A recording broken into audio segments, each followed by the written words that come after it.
اعوذ باللہ من الشیطان الرجیم، بسم اللہ الرحمن الرحیم۔ السلام علیکم پیارے بہن بھائیوں، اللہ پاک سے دعا ہے کہ آپ کو امن اور خوشی والی زندگی عطا فرمائے، آمین۔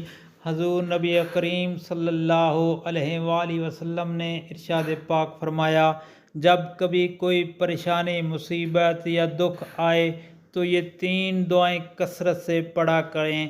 یہ 3 دعائیں کثرت سے پڑھا کریں۔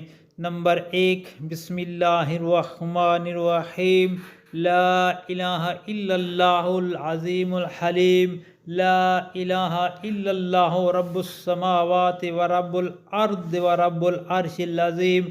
اللہ کے سوا کوئی معبود برحق نہیں جو بہت عظمت والا اور بردبار ہے۔ اللہ کے سوا کوئی معبود برحق نہیں، وہ زمین و آسمان اور عرش عظیم کا رب ہے۔ دوستو، یہ صحیح بخاری کی حدیث شریف ہے۔ اس کے بعد جو آپ نے دعا پڑھنی ہے، نمبر 2، بسم اللہ الرحمن الرحیم، لا الہ الا انت سبحانک انی کنت من الظالمین۔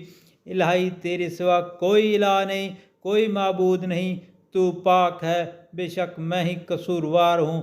دوستو، یہ سورہ الانبیاء کی آیات شریف ہے۔ اس کے بعد نمبر 3 پہ جو آپ نے دعا پڑھنی ہے وہ اللہ ربی لا اشرک بہ شیئا، اللہ صرف اللہ ہی میرا رب ہے، میں اس کے ساتھ کسی کو شریک نہیں کرتا۔ دوستو، آپ بھی میں بھی نبی پاک صلی اللہ علیہ وآلہ وسلم کی یہ دعائیں جب دکھ یا مصیبت کوئی آئے تو اس کو کثرت سے پڑھیں، انشاءاللہ اللہ پاک رحم فرمائیں گے۔ اور آپ سے گزارش یہ نبی پاک صلی اللہ علیہ وسلم کی دعا آگے شیئر کریں تاکہ ہر کسی کا بھلا ہو۔